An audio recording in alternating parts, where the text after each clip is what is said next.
ਤੇ ਸਹੁਰੇ ਕਹਿੰਦੇ ਆ ਕਿ ਸਾਡਾ ਜਵਾਈ ਜਦੋਂ ਆਵੇ ਨਾ ਪੂਰੇ ਪਿੰਡ ਨੂੰ ਪਤਾ ਲੱਗੇ ਭਾਰਾਂ ਨਾਲ ਆਇਆ। ਹਾਏ ਹਾਏ ਹਾਏ ਹਾਏ ਹਾਏ ਹਾਏ ਯਾਰ, ਮੈਨੂੰ ਨਾ ਇੱਕ ਚੀਜ਼ ਦੀ ਸਮਝ ਨਹੀਂ ਆਉਂਦੀ। ਤੁਸੀਂ ਜ਼ਰਾ ਮੇਰੇ ਨਾਲ ਦੋ ਗੱਲਾਂ ਮੇਰੀਆਂ ਸੁਣੋ ਤੇ ਮੇਰੇ ਨਾਲ ਫਿਰ ਸਵਾਲ ਜਵਾਬ ਕਰੋ। ਮੈਨੂੰ ਸਾਰੇ ਜਿੰਨੇ ਵੀ ਵਿਆਹੇ ਹੋਏ ਆ ਨਾ, ਇਹ ਸਾਰੇ ਇਹ ਦੱਸੋ ਵੀ ਜਦੋਂ ਤੁਸੀਂ ਆਪਣੇ ਸਹੁਰਿਆਂ ਘਰ ਜਾਂਦੇ ਹੋ, बड़ा बन ठण के सोहनी जुत्ती पा के ते नवीं गड्डी लैके, मतलब गड्डी नवीं ना भी होवे उन्हूं धवा के ते लिशक मुशक के जांदे हो। तो जे साडा निगरान पंजाब दा वज़ीर आला जिहड़ा मोहसिन नकवी वो अपने सहुरे नूं मिलण चला तो की गल वो नहीं कोई तैयारी करेगा? उन्हें एक रैड कारपेट की विछा लिया, तुसीं उहदे मगर ही लग गए। कमाल है यार। बाकी पिछले कुछ एक दो दिन तो ना एक तस्वीर चल रही है नैटवर्क पे, सोशल मीडिया ते कि एक कब्रस्तान आ, थल्ले रैड कारपेट विछिया आ ते उत्ते मोहसिन नकवी साहब चलते हुए विखाए गए आ। पहले तस्वीर सामने आई तो इवें लग्या कि जिवें किसी ने एडिट करके पाती है, क्योंकि इस तो पहले कुछ तस्वीरां जिहड़ियां एक बारी शक होया कि ये अपने वज़ीर आला असली लगदे आ, लेकिन फिर ये भी होया कि यार जिस तरह साढ़े ते मौजूदा हुकूमत मुसलत आ, निगरान हुकूमत, कोई 6 महीने हो चले इलैक्शन का ना ही कोई नहीं, तो हो सकता ये भी कोई ड्रामा ही होवे। ते चुप कर गए जी देख के, लेकिन तसल्ली नहीं हो रही सी। फिर जिदा जिदा सोशल मीडिया यूज़ किया थल्ले वो खबर आन लग पईयां कि वाकई मोहसिन नकवी साहब अपने सहुरे नूं मिलण गए आ।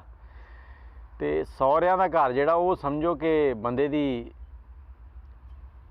हुण मैं की कहां, तुसीं दसो की कहां, वो हुंदा आ ते उत्थे हुण जाना ते किसी वकार नाल जाना ना। जवाई जदों सहुरियां घर जांदा ते सहुरे कहंदे आ कि साडा जवाई जदों आवे ना पूरे पिंड नूं पता लगे भारां नाल आया। एडे भारां नाल आया कि उन्हें पूरे महल्ले नूं दस्सिया कि मैं आया वां। ते हुण मोहसिन नकवी साहब कब्रस्तान जा रहे सीगे, सहुरे दी कबर ते फातिहा खानी करनी सी ते बाकी मुर्दियां नूं पता लगना सी ना कि मोहसिन नकवी दा सहुरा इत्थे पिया। दूसरे जिन्नी दुनिया, सारी दुनिया चो बादशाह जी ना खत्म होती जा रही है, लेकिन साडा मुल्क जिहड़ा ना पाकिस्तान ये वाहिद मुल्क है जिथे हजे भी ये बादशाहत वाली जी फरौनीयत है ना, ये शुरू है। हजे भी इत्थे बादशाह पाए जाते हैं जिहड़े मन मर्जियां करते आ। पहले एक दो बारी वेख्या सीगा कि हैलीकॉप्टर तो उतरते आ ते उतर के अपनी जीप तक जाना, कोई एक कनाल का फासला हुंदा आ ते वो फासला तय करन वास्ते भी थल्ले रैड कारपेट लाया जाता। सरकारी खर्चे दूसरे मुल्कों को असी भीख मंगी दी आ। शहबाज शरीफ साहब ने कहा सी ना कि फकीरां दा कोई वो नहीं हुंदा म्यार, कुछ नहीं सिलैक्ट कर सकते, वो सिर्फ चूज़ उन्होंने वास्ते यही हुंदा कि चूज़ करो इनू, बस सिलैक्शन उन्होंने इख्तियार च नहीं हैगी। तो असी तो वैसे ही फकीर हाँ। शहबाज शरीफ साहब ने दस्सिया साडे वज़ीर आज़म रह चुके हैं माशाअल्लाह, पहली बारी बने आ धक्के नाल ही। हुण तुसीं आप सोच लो कि जिथे फकीर रहिंदे होण ते फकीरां दे भी यही हाल हुंदे आ।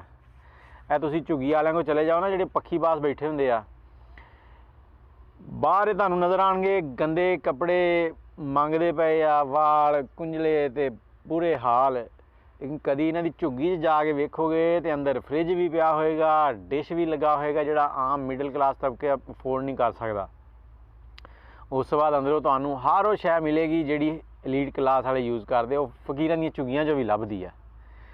तो उही काम है अपने वज़ीर आला साहब ने किया।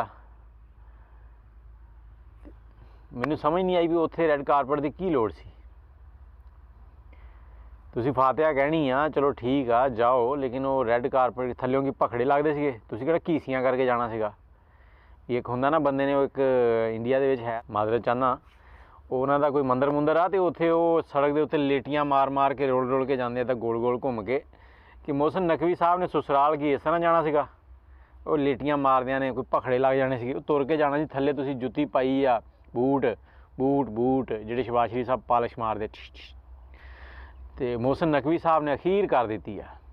अपनी राय ज़रूर दिओ, लेकिन जिहड़ा इलैक्शन अगर हो जाए ना, तो मैं यही कहांगा कि वोट अपने ज़मीर नूं दिओ, जिथे तुहाडा दिल करे उत्थे वोट पाओ।